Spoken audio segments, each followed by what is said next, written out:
Hello friends, in this video we are going to talk about the first chapter of Ashtanga Hriday, Ayush कामी अध्याय. So let's get started. मैं आपको इसमें कुछ important terms हैं, सबसे पहले वो बताती हूँ. तो सबसे पहला टर्म है आयुष कामियम. आयुष कामियम का मतलब होता है दीर्घायु अथवा पूर्ण आयु की कामना करने वालों के लिए जो हितकर अध्याय है उसे आयुष कामी अध्याय कहा जाता है. तो ये मैंने आपको क्यों बताया, क्योंकि जब हम ये चैप्टर का नेम है आयुष कामी अध्याय, जब हम इसको पढ़ रहे हैं तो हमें ये पता होना चाहिए कि हम इस चैप्टर में क्या पढ़ने वाले हैं. उसके बाद है यहाँ पर एक श्लोक है, मैंने अंडरलाइन ऑलरेडी किया हुआ है. आयुः काममायेन धर्मार्थ सुख साधनम आयुर्वेदोपदेशेषु विदेह परमादरः. ये श्लोक आपको याद करना ही है. ये बहुत इम्पॉर्टेंट श्लोक है. ये आपको आगे बहुत ज़्यादा काम में आएगा और ऑलमोस्ट ये हर सब्जेक्ट में है. तो इस श्लोक में क्या बताया गया है, इस श्लोक में आयुर्वेद का प्रयोजन बताया गया है. आयुर्वेद का प्रयोजन, क्वेश्चन भी आ सकता है कि आयुर्वेद का प्रयोजन लिखिए. तो आयुर्वेद का क्या प्रयोजन है? धर्म अर्थ सुख नामक इन 3 पुरुषार्थों का साधन आयु है. अतः आयु की कामना करने वाले पुरुष को आयुर्वेद शास्त्रों में निर्दिष्ट उपदेशों में परम विशेष आदर करना चाहिए. तो आयुर्वेद का क्या प्रयोजन होता है वो हमने यहाँ पढ़ा है. उसके बाद धर्मार्थ सुख साधनम, जो हमने अभी श्लोक पढ़ा था, आयुः काममायेन धर्मार्थ सुख साधनम. तो उसमें धर्म, अर्थ, सुख और साधन, इन सब को लेकर जो बताया गया है वो इस डेफिनेशन में है, आप चाहें तो पढ़ लीजिएगा. उसके बाद है यहाँ पर आयुर्वेद का अवतरण. आयुर्वेद का अवतरण मतलब है कि आयुर्वेद का जो ज्ञान है वो कैसे प्राप्त हुआ. तो ब्रह्मा जी ने सबसे पहले आयुर्वेद शास्त्र का स्मरण करके उसे दक्ष प्रजापति को ग्रहण कराया अर्थात पढ़ाया था. दक्ष प्रजापति ने अश्विनी कुमारों को पढ़ाया था. अश्विनी कुमारों ने देवराज इंद्र को पढ़ाया था. उन्होंने अत्रि पुत्र आदि महर्षियों को पढ़ाया था. आत्रेय आदि ने अग्निवेश, भेल, जतुकर्ण, पाराशर, हारी, क्षारपाणी आदि को पढ़ाया था. फिर अग्निवेश आदि महर्षियों ने अलग अलग तंत्रों की विस्तार के साथ रचना की. तो यहाँ पर क्या बताया गया है कि सबसे पहले ब्रह्मा जी ने आयुर्वेद का ध्यान किया, उसके बाद उसे दक्ष प्रजापति को ग्रहण कराया. तो आप इसको याद करने के लिए एक फ्लो चार्ट की तरह बना सकते हैं. जैसे सबसे पहले ब्रह्मा जी, उसके बाद दक्ष प्रजापति, उसके बाद दक्ष प्रजापति ने अश्विनी कुमारों को पढ़ाया. अश्विनी कुमार के बाद देवराज इंद्र को पढ़ाया. उन्होंने अत्रि पुत्र आदि महर्षियों को पढ़ाया था. आत्रेय आदि ने उसके बाद यहाँ पर 6 जो शिष्य थे, अग्निवेश, भेल, जतुकर्ण, पाराशर, हारित और क्षारपाणी आदि को पढ़ाया था. उसके बाद अग्निवेश आदि महर्षियों ने अलग अलग तंत्रों के विस्तार के साथ इनकी रचना की है. तो यहाँ पर हमने आयुर्वेद का अवतरण पढ़ा. तो मैं आपको जो इम्पोर्टेंट मुझे लग रहे हैं वो सारा मैं आपको पढ़ा रही हूँ इसमें. उसके बाद हम बात करेंगे अष्टांग हृदय का स्वरूप. तो अष्टांग हृदय का स्वरूप क्या है, मतलब अष्टांग हृदय पढ़ने की क्यों ज़रूरत पड़ी हमको. तो महर्षि भागवत का कथन है कि इधर उधर बिखरे हुए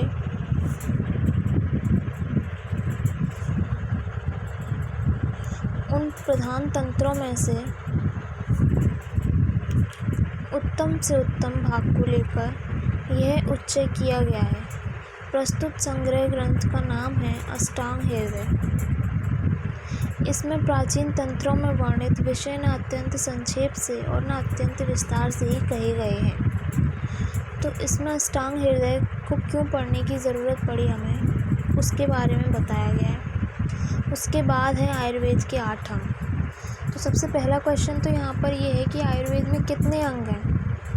तो आयुर्वेद में 8 अंग हैं, ये तो आपको पता होना ही चाहिए. उसके बाद उन 8 अंगों के नेम.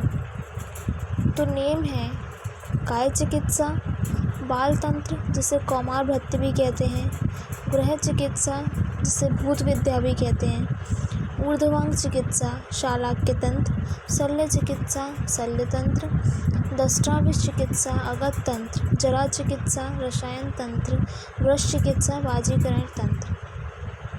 ये 8 अंग कहे गए हैं। इन्हीं अंगों में संपूर्ण चिकित्सा आश्रित है। तो ये 8 अंग और उनके नेम हैं। उसके बाद आपके पास जो भी बुक हो, अगर आप इसका डिटेल पढ़ना चाहें तो आप उससे पढ़ लीजिएगा। उसके बाद हम पढ़ते हैं दोष।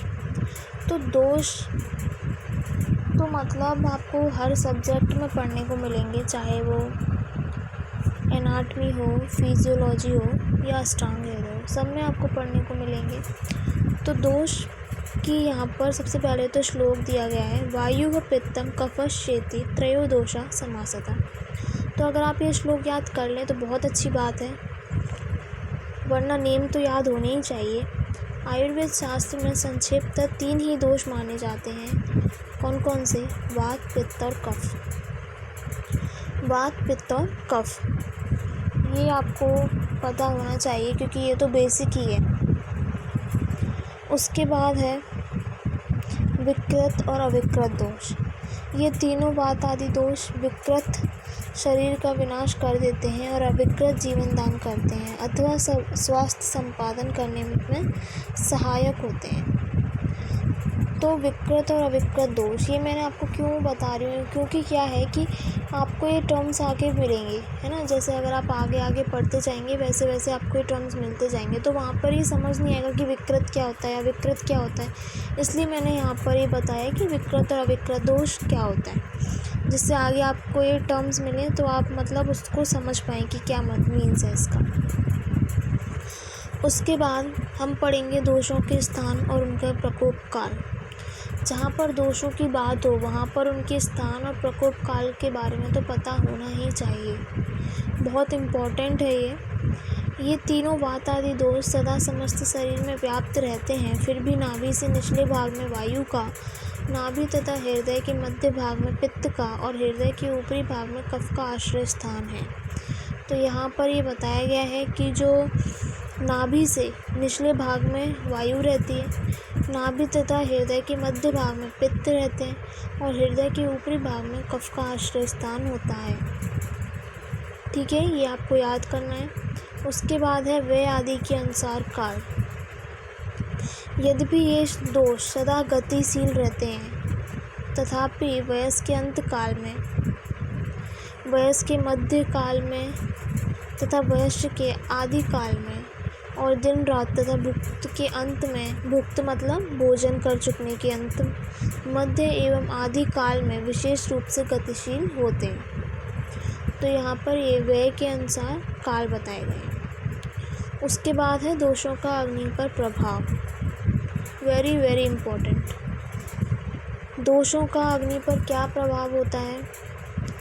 उक्त वात आदि दोषों के प्रभाव से अग्नि भी दोषों के क्रम, अग्नि मतलब जठराग्नि, आगे आप पढ़ेंगे अग्नि के बारे में डिटेल में, है ना।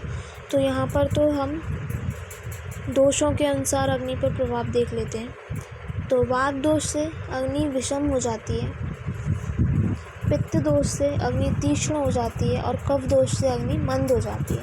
और अगर ये तीनों दोष सम मात्रा में रहें, सम मात्रा मतलब बैलेंस है, तो अग्नि भी सम प्रमाण में रहती है। उसके बाद है दोषों का कोष्ठ पर प्रभाव। जठराग्नि की भांति कोष्ठ भी वात दोष से क्रूर, पित्त दोष से मृदु और कफ दोष से मध्यम रहता है, और तीनों दोषों के सम रहने पर भी मध्यम रहता है। ये भी याद करना है, ये भी इम्पोर्टेंट है। उसके बाद है दोषों से गर्भ प्रकृति का वर्णन। गर्भाधान काल में माता पिता के आर्तव तथा शुक्र में अधिकता में से उपस्थित या वर्तमान उक्त तीनों वातादि दोषों के अनुसार क्रमशः गर्भ की 3 प्रकृतियाँ बनती हैं। ठीक है, तो वात दोष की अधिकता से हीन प्रकृति होती है, पित्त दोष की अधिकता से मध्य प्रकृति होती है, कफ दोष की अधिकता से उत्तम प्रकृति बनती है। यही सब में श्रेष्ठ मानी गई है। जो प्रकृतियाँ दो दो दोष से मिश्रण से बनती हैं वे निंदनीय मानी जाती हैं, और जो समधातुष प्रकृति सब में श्रेष्ठ होती है। तो यहाँ पर आपको ये 3 क्वेश्चन मिल गए एक्चुअली। सबसे पहले तो दोषों से गर्व प्रकृति का वर्णन, उसके बाद कौन सी प्रकृति इन तीनों दोषों में सबसे श्रेष्ठ है, और इन सब में सबसे श्रेष्ठ कौन सी प्रकृति है वो,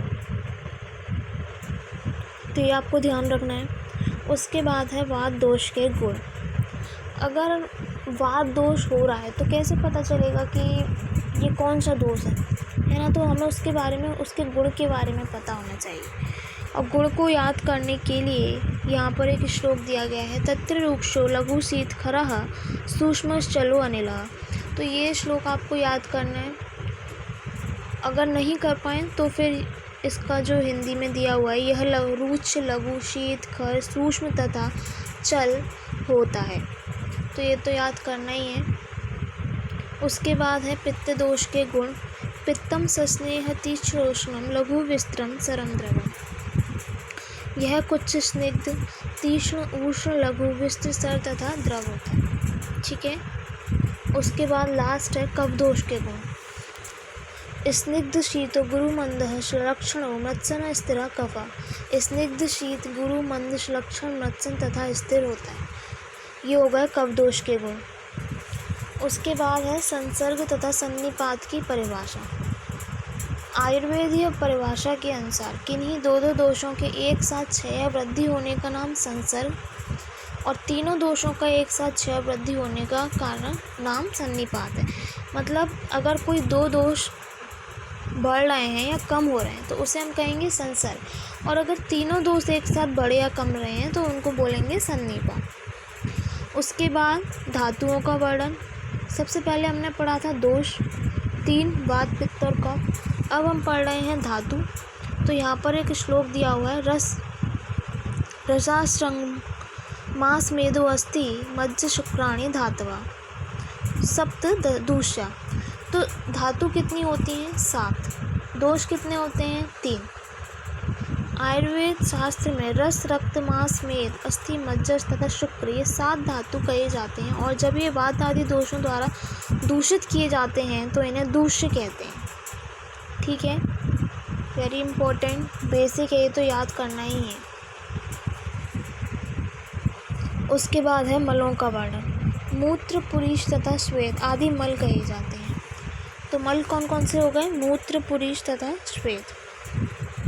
तो यहाँ पर हम इस वीडियो को एंड करते हैं। आई होप आपको ये हेल्पफुल रहेगा, और मैंने तो ये बहुत शॉर्ट करके ही पढ़ाया है आपको। मतलब अगर आप पूरा चैप्टर नहीं पढ़ पा रहे हैं तो अगर आप इस वीडियो को देख लेंगे तो ऑलमोस्ट एवरीथिंग कवर हो जाएगा, है ना। So please support my channel if you like this video, like, share and subscribe. Thank you.